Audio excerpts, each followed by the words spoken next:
Muitas pessoas perguntam o seguinte, inclusive eu recebi uns directs essa semana e eu resolvi fazer esse vídeo porque é uma dúvida muito frequente. Paula, você fala entre como ser positiva, ok, mas entre ser positiva e colocar isso para prática, como é que funciona, como que eu posso praticar isso? E é o seguinte, eu falo que entre o desejo de querer até a prática e fazer, tem um abismo. E por que eu falo isso? Porque é muito fácil, de repente, eu chegar aqui ou alguma pessoa chegar em você e falar assim, olha, você falar para a pessoa, tô querendo emagrecer, e a pessoa falar para você assim, você precisa fechar a boca.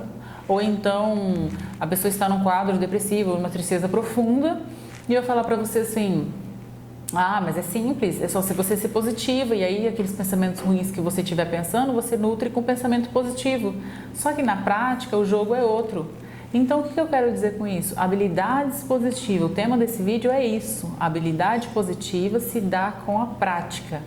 E como que eu pratico isso? E aí eu volto e te pergunto, você come todos os dias? Você toma banho todos os dias? Escova os dentes todos os dias? Habilidade positiva é exatamente a mesma coisa. É prática, eu preciso praticar e eu crio uma habilidade. É como se fosse dirigir, por exemplo. Eu vou, quando a primeira vez que estou aprendendo a dirigir, eu coloco primeira, coloco marcha, eu tenho que estar atento ao retrovisor, eu tenho que estar atento ao freio, eu tenho que estar atento às minhas laterais, enfim. Só que com o tempo isso passa a criar uma habilidade, a criar uma prática. Então eu consigo ficar atenta ao retrovisor, eu consigo ficar atenta às laterais, eu consigo ficar atenta ao freio, ao acelerador, ao volante, enfim. E aí, para você praticar uma habilidade positiva também é a mesma coisa. Então você reiteradas vezes vai cair no erro, reiteradas vezes, como tudo na vida, você vai ter pensamentos negativos e vai nutrir eles, mas com o tempo você vai perceber que isso vai se tornar uma habilidade. Então, eu acabo que em todas as situações ruins eu consigo enxergar algo de bom com o tempo e com a prática. Então, tem aquele pensamento que, de repente, aconteceu algo de muito ruim e eu não consigo entrar num estado consciente e pensar o que eu posso ver de bom nessa situação. Eu acabo nutrindo, porque a nossa mente, como eu já falei reiteradas vezes, é tendenciosa. Então eu acabo nutrindo pensamentos ruins. E o que eu quero te dizer é que nada mais veio algum pensamento ruim, rebater, duvidar. É como, eu já também falei, como você estivesse num fórum defendendo um réu, você precisa rebater, não, isso não é verdade, falar com a sua mente como se fosse algo, fala assim que as pessoas falam que pessoas que falam sozinhos, loucos são eles que não sabem quanto nós estamos praticando as nossas habilidades. Então você precisa rebater, não, isso que você está falando, mente, isso que você está querendo dizer não é verdade, isso não é verdade, eu sou positiva sim, eu vou conseguir fazer isso sim, vai dar tudo certo, eu vou chegar no lugar adiantado, não vou chegar atrasado. E aí quando você começa a falar, é aquilo que eu falei para você, o seu corpo corresponde, você sente e aí você começa a atrair coisas positivas para perto de você. Então percebe assim, quando eu não estou bem emocionalmente ou quando eu discuto com alguém, parece que todas que estão ao meu redor começam a conspirar negativamente. E fato é que sim, o nosso corpo manda e emana energia o tempo todo. Então é como se fossem sintonias de receptores de energia que fica o tempo todo mandando energia positiva e recebendo também energia positiva. Se eu mando energia negativa, eu vou receber energia negativa. Então aí está a importância de que se eu não estou bem emocionalmente, eu preciso entrar no meu estado de consciência e pensar, eu preciso mudar este quadro. Como? Começando pelo seu interior, começando a ser positivo. E aí eu quero falar para você um pouco sobre como que uma mulher sábia de alto padrão e uma mulher tola, ela tem os seus pensamentos, né? Como que ela gera esse tipo de pensamento? Eu falo assim que o Augusto Cury escreveu isso num livro dele, que fala que entre a mesmice e a velhice é só um intervalo de tempo. Então, quando a gente se dá conta, o tempo já passou. E aí a gente viveu de forma destrutiva quando a gente pensa negativo ou quando a gente vive como tolos, Porque a gente acredita que o tempo não vai passar pra gente, a gente acredita que a gente sabe demais ou sabe muito mais que os outros, a gente não, nós temos muita tendência a achar que sempre somos donos da razão, sempre somos verdadeiros. As pessoas tolas, elas acreditam que elas não têm muito o que aprender com aquele que ela julga inferior. Então, se eu julgo que aquela fulana, pela aparência dela, não sabe muita coisa, ela não tem que vir me ensinar. E eu falo que eu tenho aprendido, inclusive isso foi no livro do The Harvard, se eu não me engano, como fazer amizades influenciar pessoas, como fazer amigos influenciar pessoas, ele fala exatamente isso.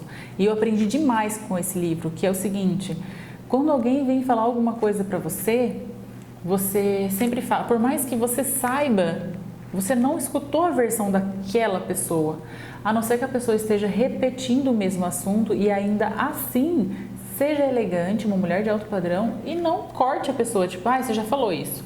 Não, isso eu já sei. Às vezes você nem sabe do que a pessoa está querendo te falar, qual é o ponto de vista dela, e aí você devolve, não, isso eu já sei. E você corta o assunto da pessoa. Inteligentes e sábios são as mulheres que escutam e digerem a maneira e a frente que a pessoa tem de olhar para aquele assunto, para aquele pensamento.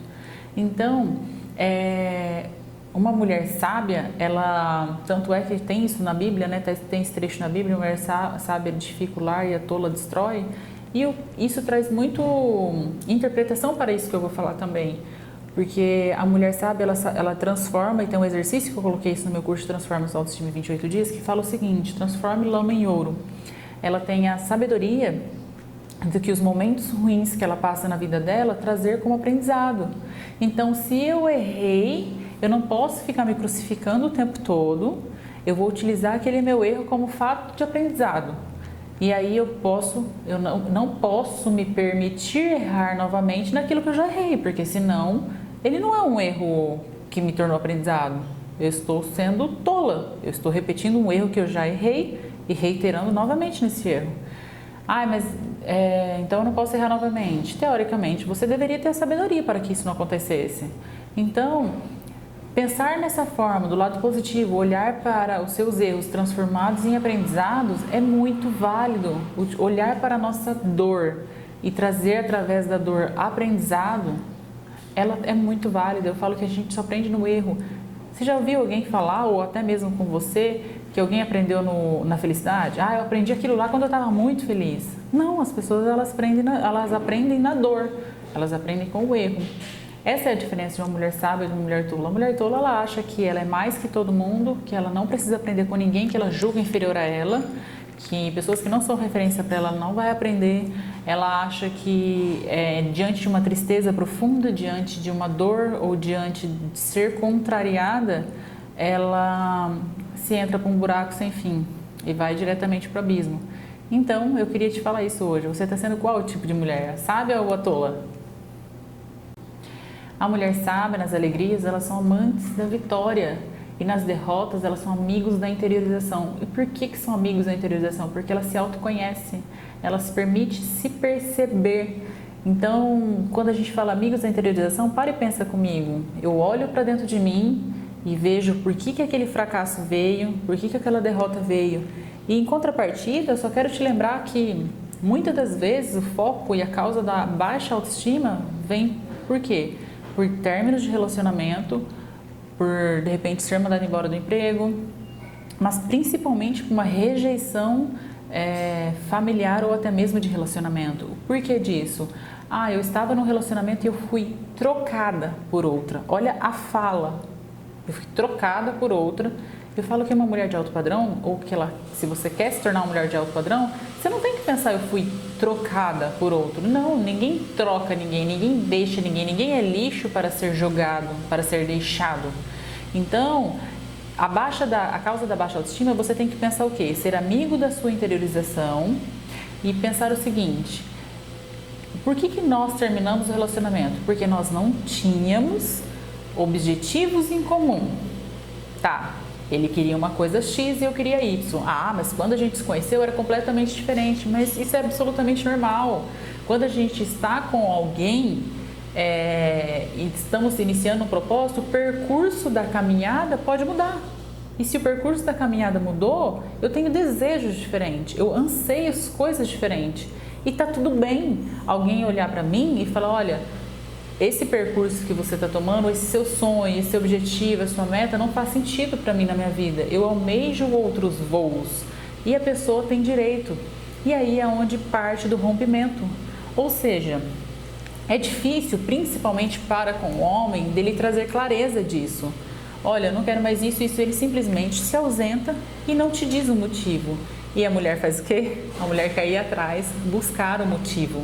Só que ao ir atrás e buscar o motivo, até então está tudo bem. Só que a comunicação acaba se tornando inviável. Por quê? Porque se eu estou chateada com a pessoa, qual é a minha abordagem da comunicação?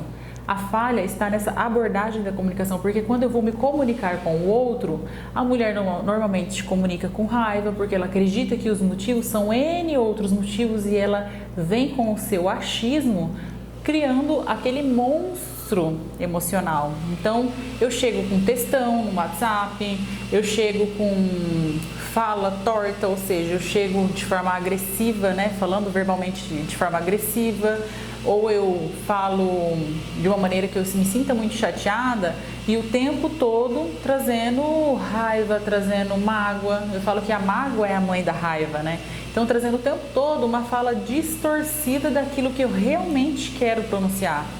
É difícil numa discussão, não só para com o parceiro ou para com qualquer pessoa, nós trazermos racionalidade.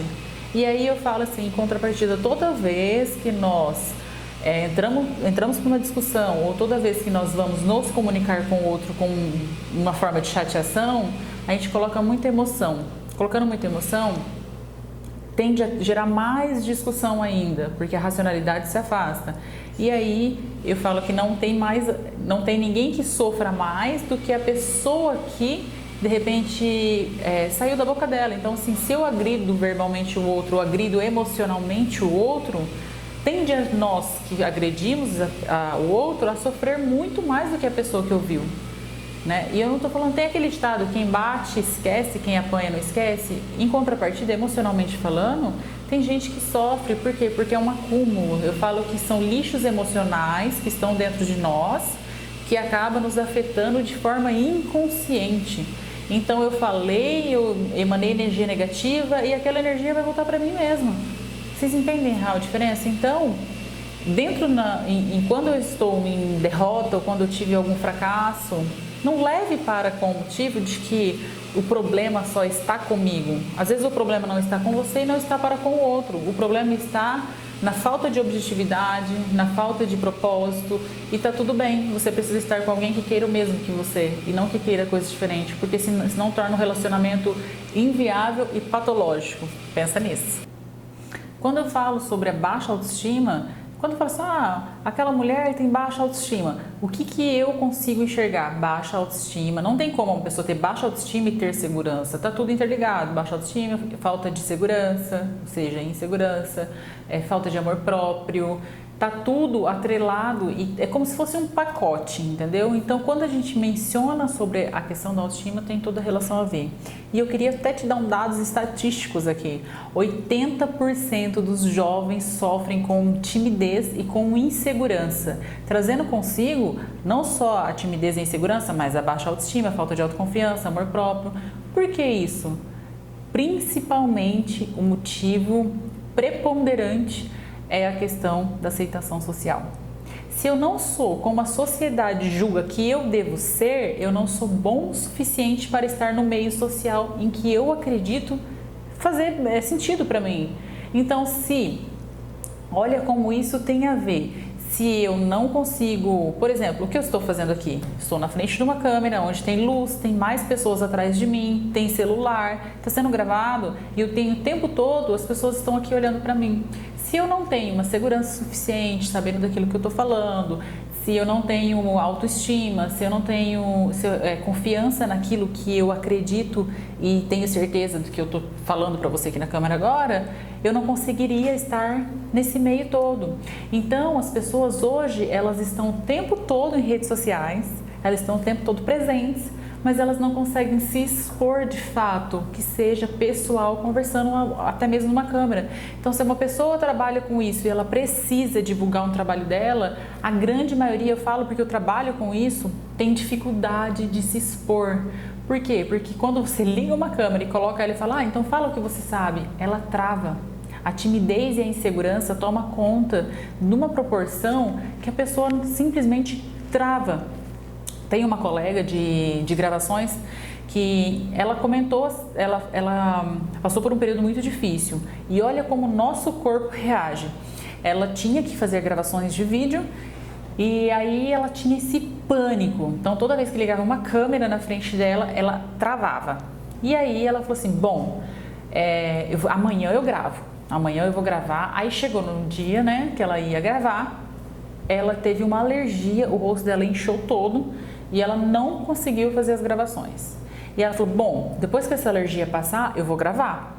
Quando ela foi gravar, ela teve um problema no olho, se eu não me engano. Eu não sei se exatamente, para falar com certo, se é a ordem dos fatores, mas não muda o fato, né? Ela realmente, o olho dela inchou, ela não conseguiu gravar. Ela falou, olha, depois que meu olho desinchar, eu vou gravar. O rosto dela estourou de acne. E ela teve 3 a 4 períodos assim que ela falava, eu vou gravar e passava mal, vou gravar. O nosso corpo correspondendo de forma inconsciente para poder você, arrumar uma desculpa e se auto-sabotar. Até que ela conseguiu fazer a gravação, ela passou um monte de maquiagem, foi fazer a gravação. E aí eu falo assim, como que eu quebro esse bloqueio? Como que eu consigo tirar todo esse entrave? Fazendo, não tem outro jeito. Ou seja, eu começo a gravar de uma maneira... Eu tô falando da gravação, mas eu tô falando da timidez como um todo, né? Como que eu consigo sair? Como que eu consigo me comunicar com as pessoas? Como que eu consigo sair sozinha? Eu vejo dificuldades imensas de mulheres saírem sozinha. Começa fazendo. Não tem um outro segredo, não tem outro jeito. É como se fosse andar. No começo, criança, quando anda, ela não cai, engatinha, vai, e aí de repente ela vê que ela tá andando. É desse jeito e comigo não foi diferente. Quando eu coloquei na minha cabeça que eu queria sair sozinha, que eu queria amar a minha solitude e gostar da minha companhia, eu comecei saindo. Só que assim, a gente sai com aquela dificuldade, até com os ombros, né, mais caídos e baixados, assim, enchendo, meio que dá a impressão que tá todo mundo olhando. A gente precisa ser aceito do jeito que a gente é e não ser aceito do jeito que a sociedade impõe. Eu não preciso agradar o outro, eu tenho que agradar a mim. E aí aquilo que eu falo, ou você agrada a si, ou você agrada o outro. E aí, em contrapartida, eu te pergunto, você prefere agradar você ou agradar o outro? A aceitação social tem tudo e uma correlação a ver com a dificuldade da gente falar não para o outro. Então alguém chega e me pede alguma coisa e com medo de eu não poder ser mais amigo do jeito que aquela pessoa acredita que eu seja, eu não falo não para ela. Eu tenho uma dificuldade de falar não. E o que a gente tem que entender é que a gente tem que agradar a si, a gente tem que priorizar a gente e a gente não pode achar que eu vou ser mais amiga ou menos amiga porque eu não estou fazendo aquilo para a pessoa. A amizade não se mensura no sim ou no não. A amizade se mensura na lealdade, na sinceridade. A aceitação social, ela veio para tirar muita gente do seu estado de normalidade e colocar no seu estado do SPA, que é o síndrome de pensamento acelerado, na ansiedade, depressão. E aí as pessoas deixam de ganhar dinheiro, as pessoas deixam de ser felizes, as pessoas deixam de viver momentos, abraçar oportunidades por conta do que os outros estão pensando. E isso não faz sentido algum. E aí o que eu quero te dizer, e se eu pudesse falar algo quando as pessoas me perguntam, ai Paula, eu fiz isso e não fui reconhecido, a pessoa não teve gratidão, ou eu não faço isso porque tenho vergonha do que os outros vão pensar. Enquanto você viver nessa bolha fantasiosa, você não vai conseguir dar um passo principal para a sua liberdade e sua solitude. E eu falo com isso, às vezes as pessoas confundem essa questão da liberdade com tentar achar que isso vai ser sinônimo de felicidade, e não é. Então a gente tem que pensar o seguinte, que a nossa liberdade, ela nos traz sim essa consciência de que eu sou livre para fazer as minhas escolhas, mas lembre-se, eu também sou tão livre para fazer as minhas escolhas, mas eu sou refém das minhas consequências. E a gente